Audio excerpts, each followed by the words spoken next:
Buenas tardes y bienvenidos todos a esta catequesis que, como todos los fines de semana, don Francisco nos enseña a orar orando delante de Cristo Eucaristía aquí en la capilla de la oración perpetua de Toledo, en la capilla arzobispal.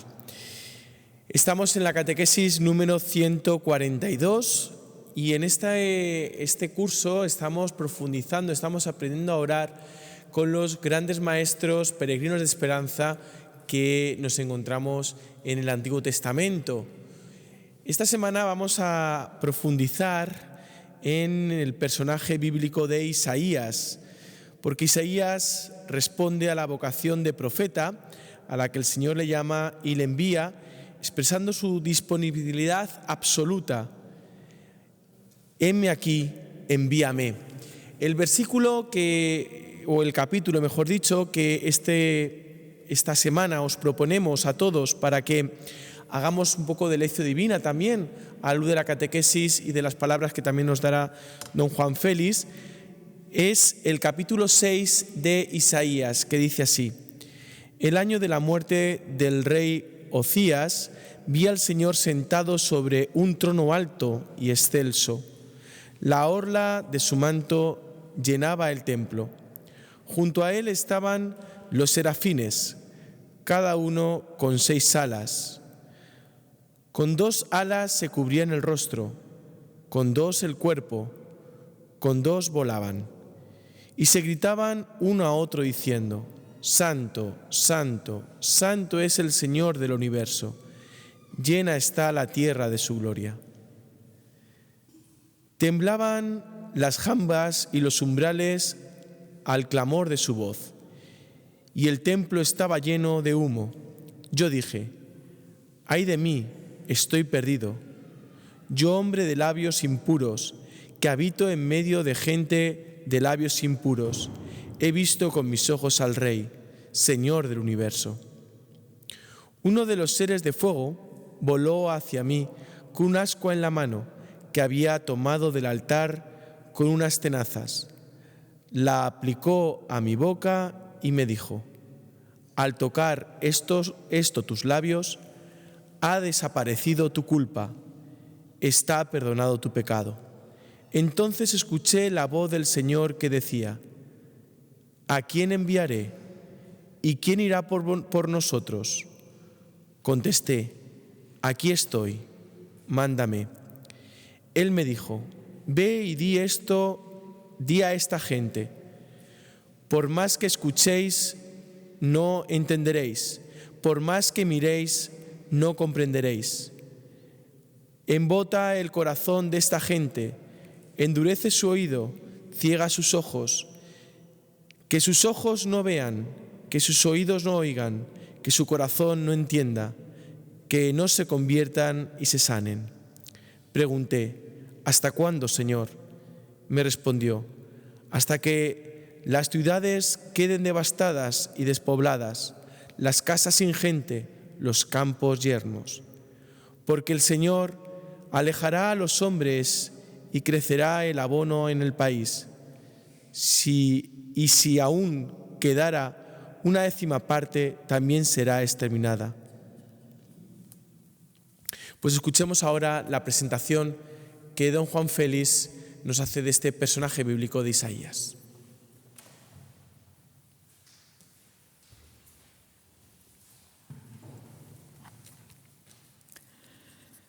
Ante Jesús sacramentado, deseamos seguir aprendiendo a orar, orando con los grandes personajes de la Biblia. Hoy lo haremos de manos de Isaías, uno de los 4 profetas mayores del Antiguo Testamento. Su vida y su ministerio se desarrolló en el siglo VIII a.C. La importancia de su profecía es destacada por San Jerónimo cuando lo presenta como compendio de todas las Escrituras.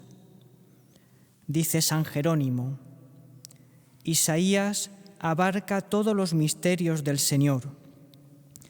Predice al Emmanuel que nacerá de la Virgen, que realizará obras y signos admirables, que morirá, será sepultado y resucitará del país de los muertos, y será el Salvador de todos los hombres.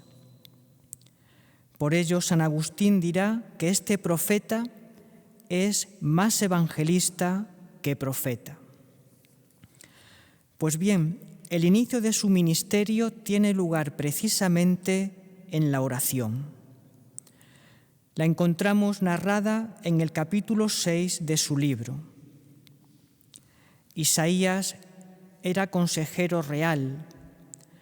Pertenecía a ese grupo de personas que se había buscado un puesto en la corte, sirviéndose de la habilidad de su palabra para decir al rey lo que le gustaba oír. Pero al cabo de los años, como hemos escuchado en la lectura, Isaías ve morir de lepra a quien servía, el rey Ocías. Ese mismo año se revela a Isaías el único Señor que no puede morir, el verdadero Rey. El año de la muerte del rey Ocías, vi al Señor sentado en un trono excelso y elevado, y su manto llenaba el templo. De la visión se pasa a continuación a la audición. Los serafines comienzan a exclamar: «Santo, santo, santo, el Señor de los ejércitos, llena está toda la tierra de su gloria». La santidad es el atributo más propio de Dios. Su trascendencia, su pureza, su belleza, su fuerza, que lo hacen infinitamente atrayente y digno de respeto. La audición se completa con el estremecimiento de los quicios y dinteles del templo. Se produce un terremoto. Dios se acerca a la tierra y la tierra no puede permanecer indiferente. Ante la visión y la audición, ante la majestad y la santidad de Dios, Isaías reacciona confesando su indignidad. La presencia del verdadero Rey le descubre su propia vida. Para estar ante su antiguo Rey solo hacía falta destreza en las palabras e ingenio en las respuestas. Pero ante el verdadero Rey caen todas las máscaras. «Ay de mí, estoy muerto», dice el profeta. Es el peligro de muerte que tiene el encuentro con Dios. Nadie puede ver a Dios y quedar con vida. Pero el verbo que utiliza el profeta, en hebreo damá, puede tener otro sentido. «Ay de mí, he estado callado». Por la teofanía, Isaías comprende su culpa anterior. No ha hablado conforme al querer de Dios, sino que se ha dedicado a acariciar los oídos del monarca y de su corte. Por eso sus labios están manchados con un silencio culpable. Por el silencio del profeta, el pueblo sigue viviendo lejos de Dios, en un estado de impureza.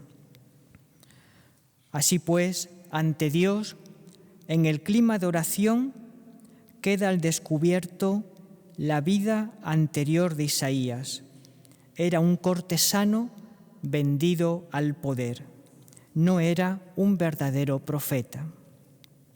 Ahora, en cambio, a partir de esta visión, el Señor le va a enviar a pronunciar un mensaje que no va a ser del gusto del rey ni del pueblo, pero que es mensaje de Dios. Este mensaje va a traer luz a la oscuridad del pueblo. Este mensaje va a ser espada que separe el mal del bien. Y este juicio que la palabra del profeta va a obrar en el pueblo debe obrarse antes en su propia persona. De ahí que uno de los serafines aplique una brasa del altar de Dios a los labios de Isaías, y él queda así purificado y capacitado para hablar lo que Dios quiere, precisamente en el órgano propio de la palabra, los labios, la boca. Y entonces el Señor le habla. Aun con la atracción que ejerce ya sobre el profeta, no le obliga, sino que apela a su libertad. ¿A quién mandaré? ¿Quién irá por nosotros? Heme aquí, envíame, responde Isaías libremente y ya purificado.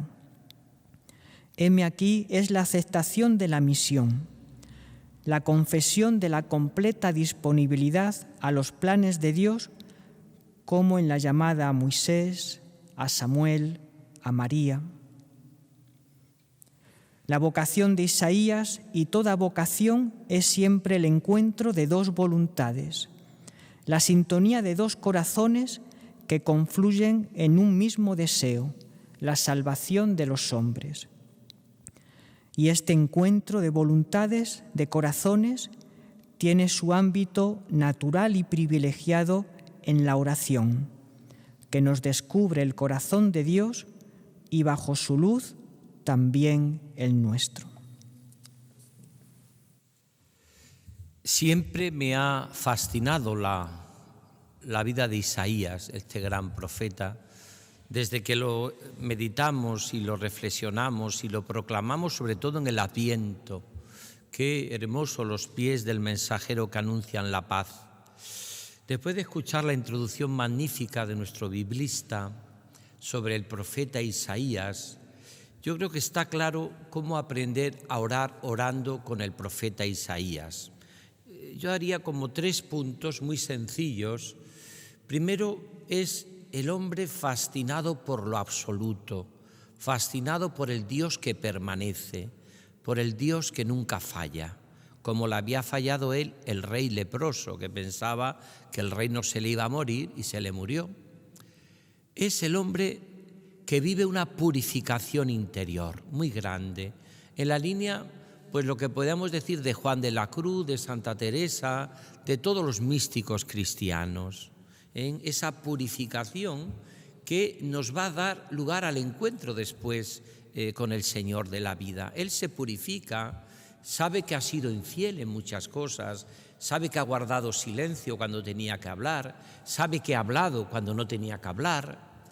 Todo eso le va a hacer un hombre totalmente purificado. Y por último, y además que estamos en este contexto del Congreso de las Vocaciones que tendrá lugar en Madrid desde la Conferencia Episcopal Española, pues también podemos hablar que Isaías oraba desde una profunda vocación. Ser llamado significa ser amado. Ser llamado significa ser amado. Es decir, y probablemente quien ora todos los días estrena el gozo de su vocación. Sea sacerdotal, sea matrimonial, sea contemplativa, sea de vida consagrada, orar cada día es estrenar el gozo de la vocación. Y esto es lo que va a descubrir el profeta Isaías. Vamos ahí, estos 3 puntos, para luego dar lugar al testimonio de esta hermana nuestra, vinculada a toda la espiritualidad también de otro gran místico cristiano como es San Manuel González, el obispo de la Eucaristía, el obispo de los agrarios abandonados. Primero, me encanta la figura del hombre que se siente decepcionado de un rey que se le muere de lepra, cuando él tenía puesto en él todo su corazón, toda su fuerza, todo su amor. Mirad, me recuerda algo que pasó muy cerquita de aquí, en Toledo, muy cerquita de donde estamos ahora nosotros, ¿no? ¿Os acordáis? El duque de Gandía, que luego va a ser nada más y nada menos que general de la Compañía de Jesús. El duque de Gandía, el de jamás volveré a servir al Señor que se me pueda morir, él tiene que acompañar el cadáver de la reina. La acompaña Claro, cuando sale, el cadáver sale todavía bien, pero cuando llega después de tantos días de calor llega descompuesto, ¿no? Y por eso cuando tienen que abrir el féretro y lo ve descompuesto, dice aquella frase preciosa que dice este gran santo, ¿no? Jamás volveré a servir a Señor que se me pueda morir. Este hombre jesuita, duque de Gandía, un hombre profundamente enamorado que fue general de los jesuitas, también tercero general, segundo de los jesuitas. Este hombre, San Francisco de Borja, tiene prácticamente la misma experiencia orante y espiritual que Isaías. Es la profunda decepción de algo que creía que no se le iba nunca a morir.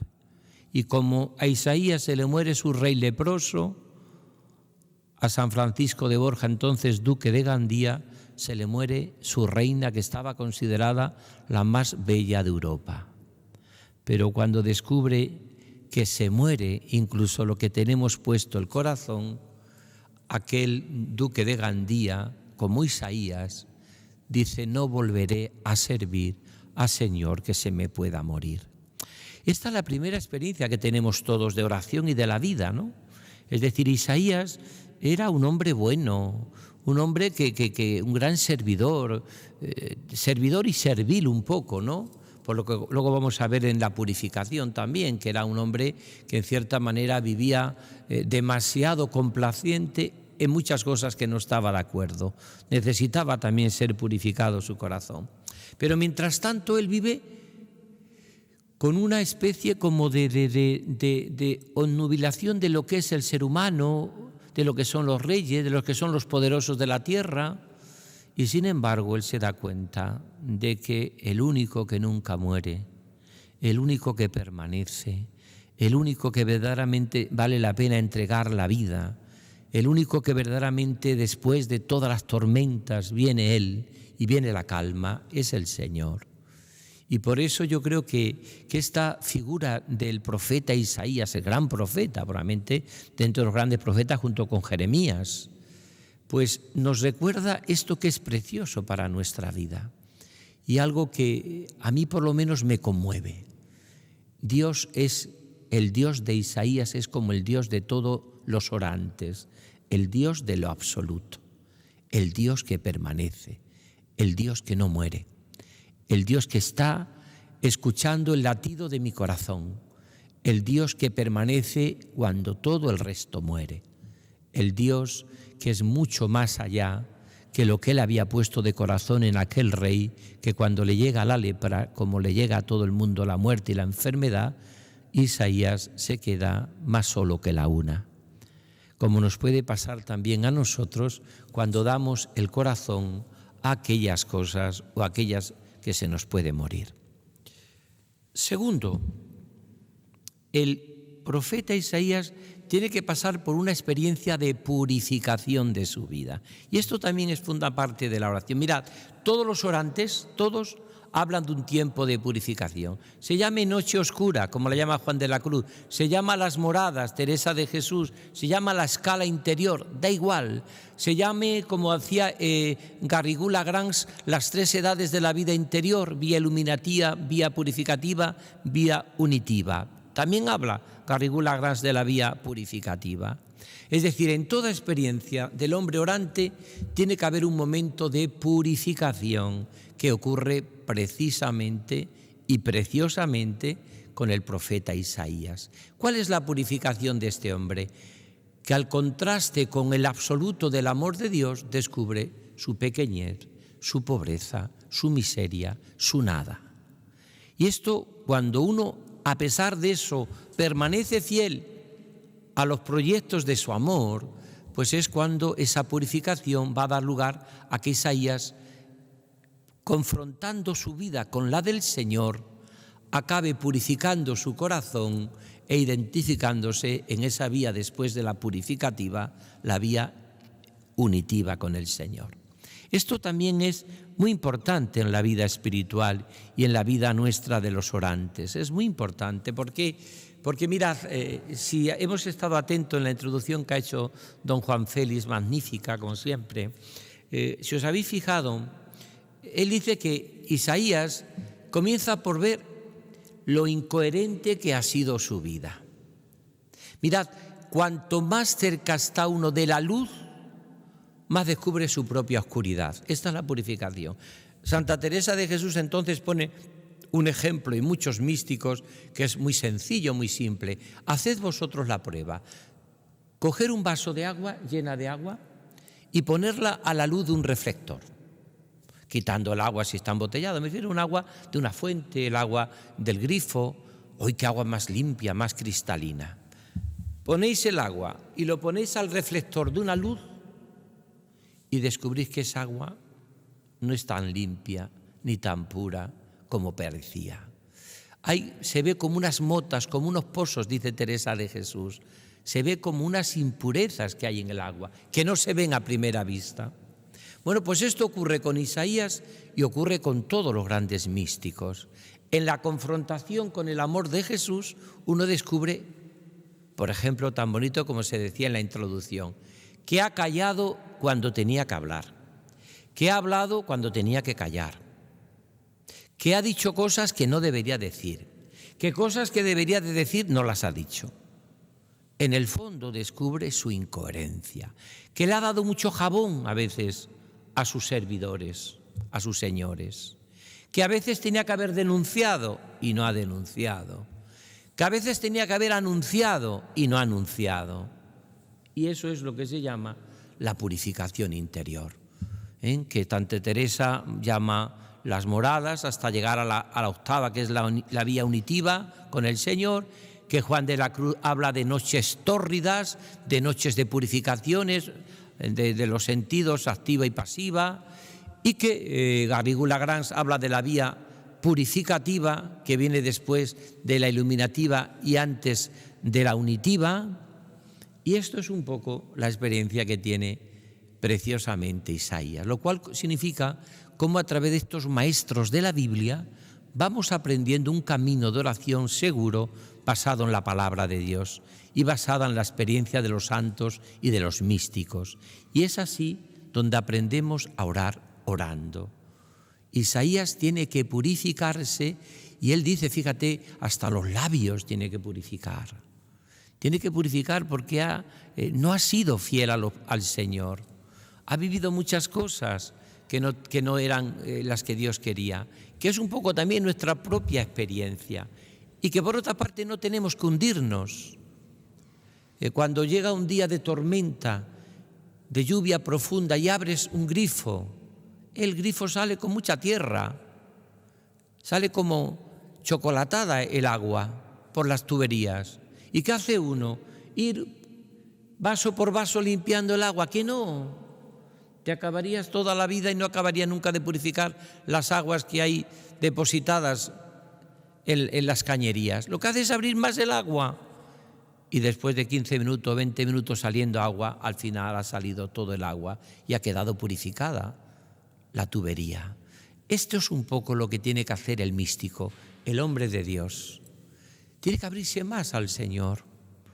No estar obsesionado por una perfección de vaso por vaso y lavando y limpiando cada barro que encuentra o cada realmente los granos que tiene ahí depositados del agua que ha quedado depositado después de una tormenta en las tuberías. Tiene que abrir y cuando abres el grifo, cuanto más, hoy ya va saliendo menos chocolatada el agua, hoy ya va, hoy qué bien, hoy ya está como antes. Ha ido purificándose, abriéndose a la gracia y al amor y a la misericordia de Dios. Pero para eso hay que permanecer con el Señor, hay que purificar el corazón y hay que abrirse a su infinita misericordia, como hace el profeta Isaías. Y termino. La tercera y última clave del profeta Isaías es su vocación. Y me alegra mucho porque casi en todos los personajes de la Biblia que hemos hablado, como además estamos preparándonos, vuelvo a repetir, para este gran congreso vocacional que va a haber en Madrid, dedicado a las vocaciones, pues también me da mi pie como me pasó con Abraham, con Moisés, con Elías, con Eliseo, hablar de la vocación. Isaías también, en su oración, descubre su vocación, y en su vocación descubre su profunda oración. Precisamente estos días que hemos celebrado a San Francisco de Sales, en introducción a la vida devota, en ese escrito precioso que escribe a Filotea, su dirigida espiritual, habla de que la importancia que tiene que cada uno sea fiel a su vocación y ore según su vocación. Dice, ¿qué sería de un cartujo que quiere estar todos los días en la calle, o una carmelita descalza que es contemplativa? ¿O qué sería de un obispo que quiere estar todo el día en las obras en los tejados, como los albañiles? ¿O un albañil que no saliese de la iglesia rezando y no trabajase para el sustento digno de sus hijos? Y dice San Francisco de Sales, en la línea de lo que estamos leyendo hoy de Isaías, cada uno tiene que orar y ser fiel en su oración a la vocación. Todos tenemos que orar, pero no tiene que orar lo mismo el albañil que el obispo, que la carmelita descalza, que el cartujo. Todos tendremos y todos tenemos que vivir la unión con Cristo, pero no de la misma manera.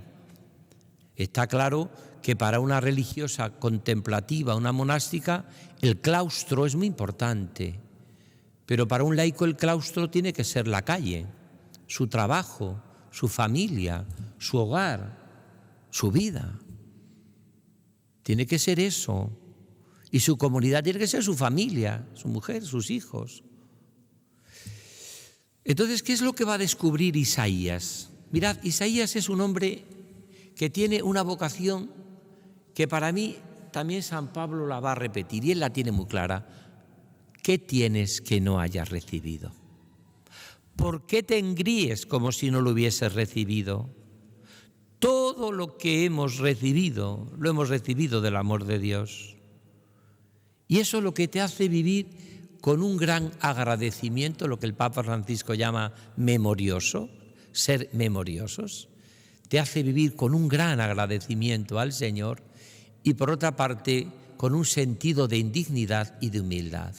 ¿Qué tienes que no hayas recibido? ¿Por qué te engríes como si no lo hubieses recibido? Mirad, las horas de oración que pasáis, los que os toca en este turno, que os toca ahora en la adoración perpetua, ¿no? Y que miráis al Señor y que le contempláis, lo que os toca una hora, estáis viviendo un gozo y una alegría inmensa, porque estáis viviendo en ese continuo descubrimiento de que sois amadas por el Señor y amados por el Señor. Eso es para mí lo más bonito y lo más importante de nuestra vida, ¿no?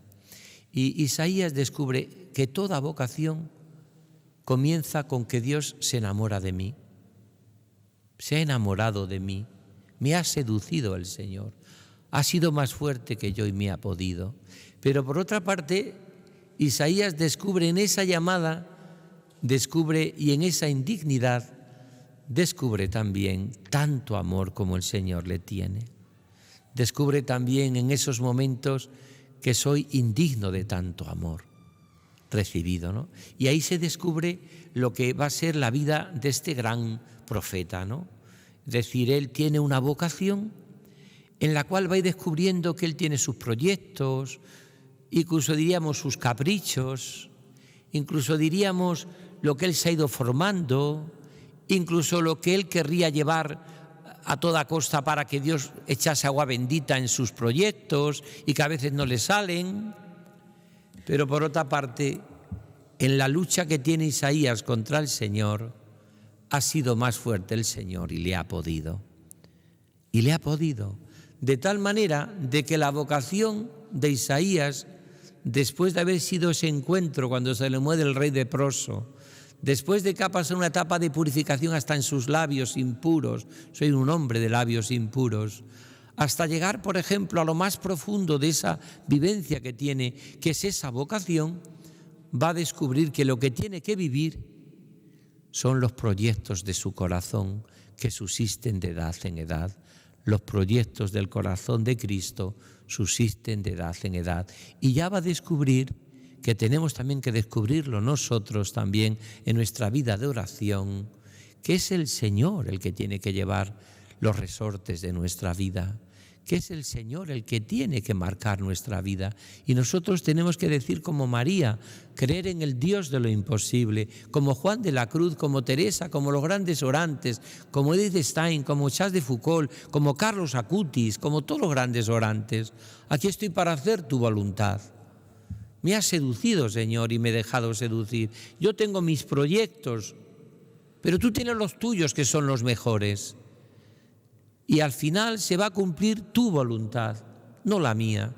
Y se va a hacer lo que tú quieras. Mirad, si todos los que estamos aquí haciendo oración y contemplando a Cristo vivo en la Eucaristía, pensásemos unos momentos y unos instantes lo que ha sido mi vida, si pensásemos unos momentos y unos instantes lo que ha sido mi vida y cómo me ha llevado el Señor en mi vida humana, en mi vida de fe, en mi vocación, probablemente todos lleguemos a la conclusión de que no se ha cumplido casi ninguna de las cosas que nosotros esperábamos.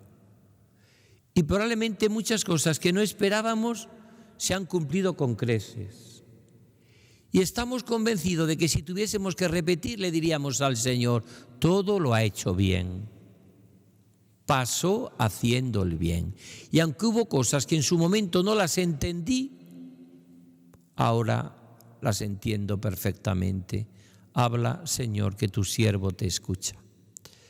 Por eso yo creo que en ese sentido podemos decir todos, y esto es lo más grande de nuestra vida, ¿no? Podemos decir todos y cada uno de nosotros que el Señor nos ha ido llevando por caminos quizás insospechados, quizás caminos que nosotros no preveíamos nunca. Quizás muchas veces hemos luchado en nuestras noches. A veces nos hemos hasta enfadado con Dios. ¿Por qué? Le hemos dicho muchas veces. Cuando sabemos que el Señor nunca responde al por qué, pero sí responde al para qué.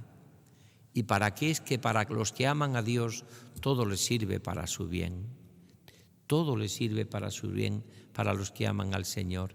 Y hemos vivido en nuestra vida ese gozo y esa alegría y esa esperanza, que nunca hemos dejado entrar jamás en nuestro corazón el virus o el cáncer de la amargura que se carga lo que es la vocación cristiana, la vocación al seguimiento de Jesús, lo que es la santidad, lo que es la oración. Cuando dejamos entrar en nuestro corazón tantas y tantas quejas y tantas realidades que no nos dejan vivir en la paz de quien ha conocido el amor. Pues vamos a mirar un momento a Jesucristo con este cántico que vamos a escuchar. Siempre tenemos un momento orante que el obispo también, que ha explicado sobre la oración y aprender a orar orando, también ora con los que estáis aquí, un grupito siempre muy pequeño, porque hacemos precisamente la Escuela Diocesana de Oración dirigiéndonos al grupo que esté aquí. No hacemos una convocatoria, están los 3 o 4 que les toca adorar al Santísimo en este momento en la adoración perpetua. Y por eso estamos aquí, contemplamos a Jesús, le miramos y hacemos ahora unos momentos de oración con el profeta Isaías.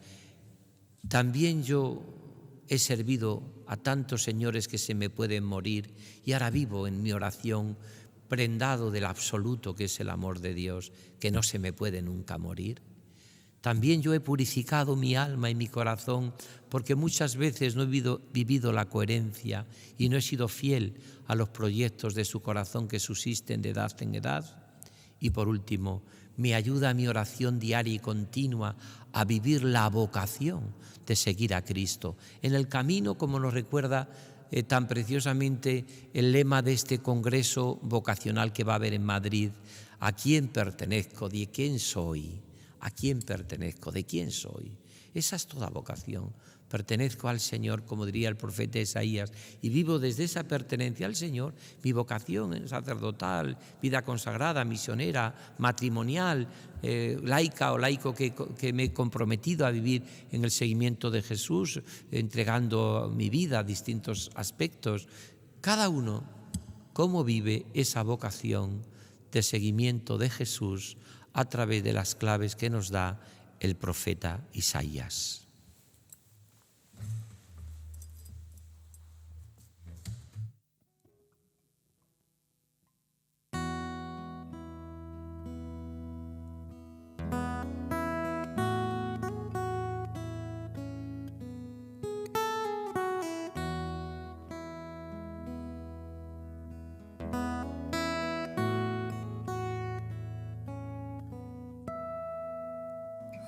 Oh Jesús, a tu corazón confío mi necesidad.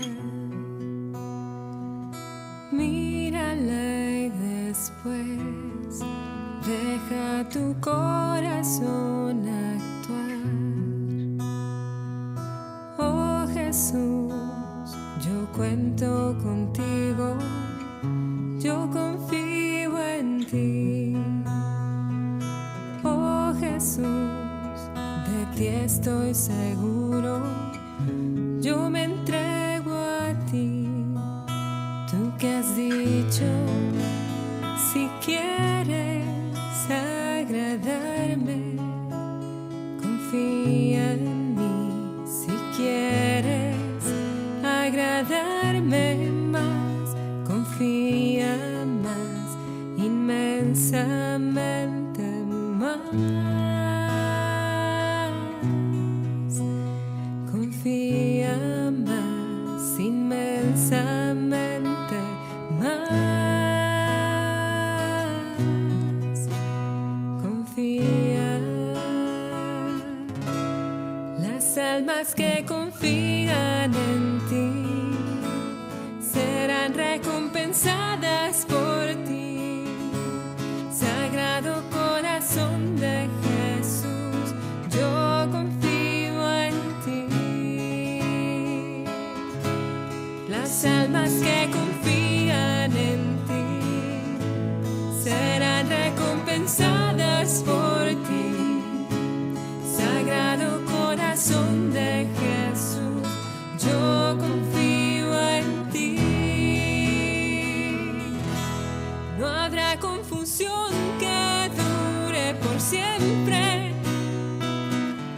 Yo sé en quién he creído y mi esperanza no será defraudada, pues tú has dicho, si quieres agradarme, confía en mí. Si quieres agradarme más, confía más, inmensamente más. Confía más, inmensamente más. Confía. Las almas que confían en ti serán recompensadas por ti. Sagrado corazón de Jesús, yo confío en ti. Las almas que confían en ti serán recompensadas por ti. Sagrado corazón de Jesús, yo confío en ti.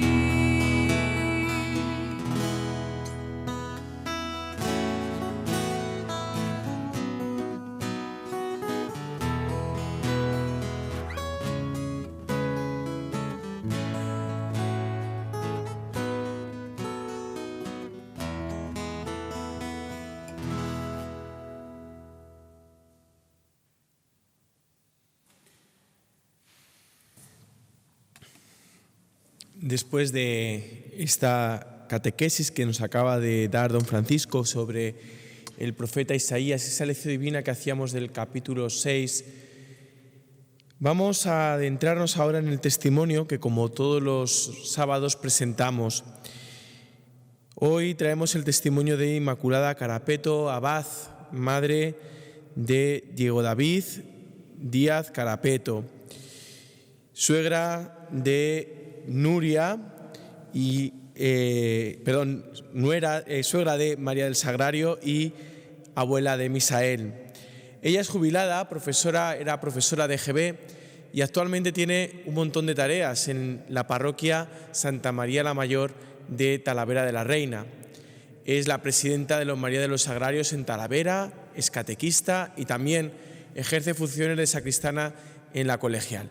Escuchamos atentamente las palabras del testimonio de Inmaculada.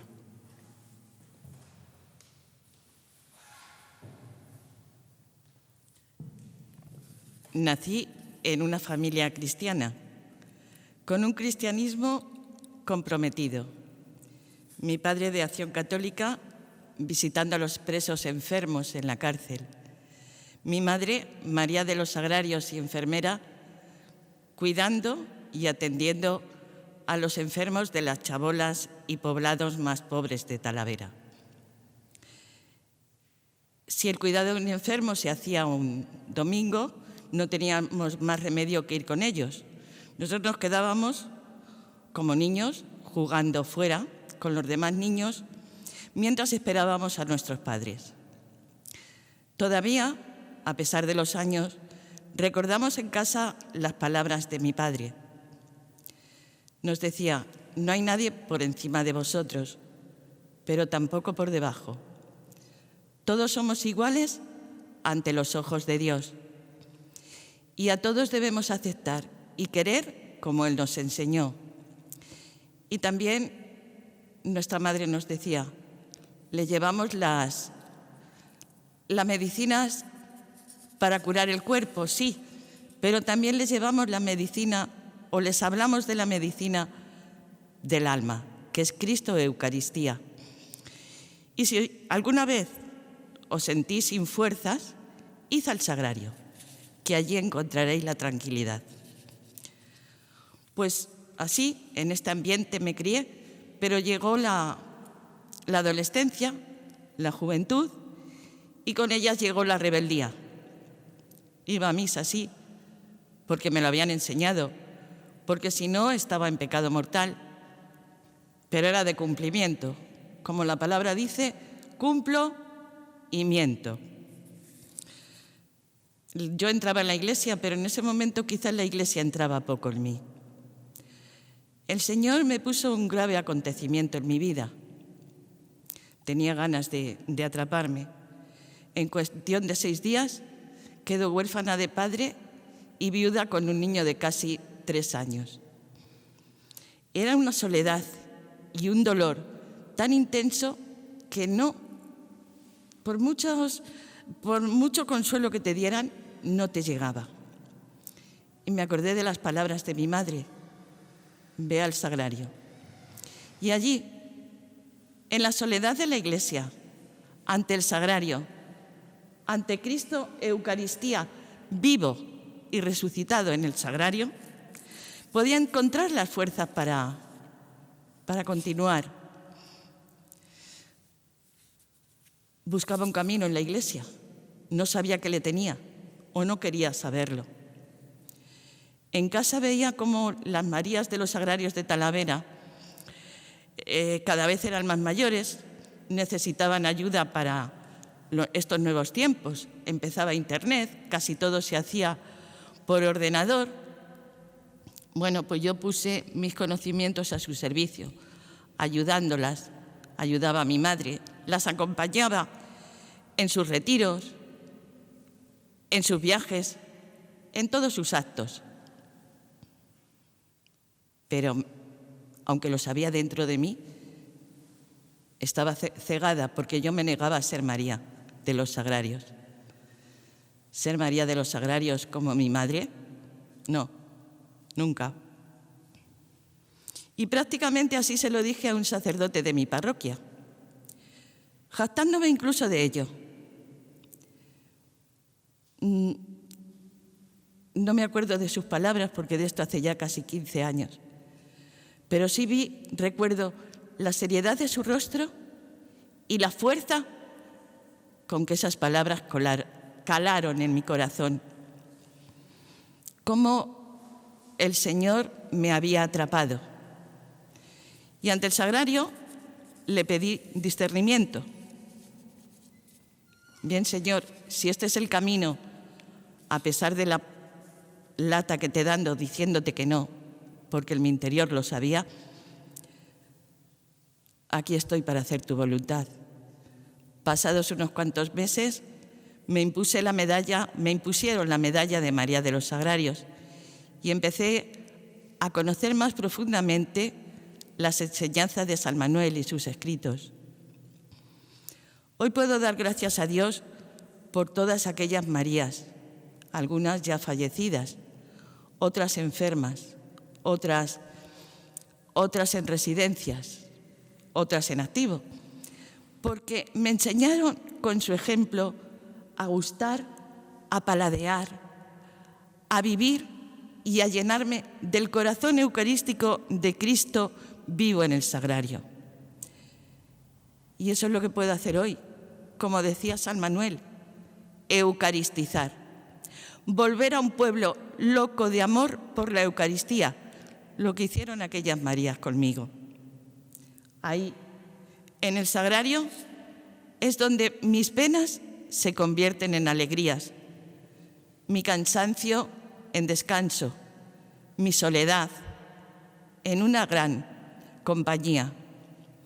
Porque el Señor nos hace ver que en la soledad de un sagrario abandonado damos y recibimos compañía.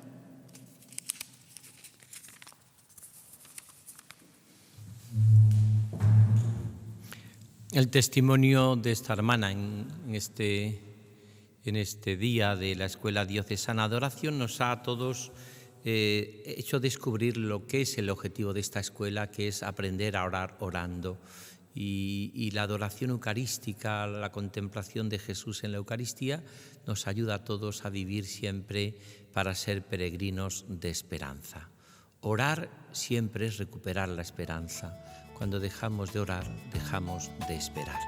Pues hasta dentro de una semana que seguiremos a través de los grandes maestros de oración, de los grandes personajes de la Biblia, aprenderemos a orar orando como hemos hecho hoy con el profeta Isaías.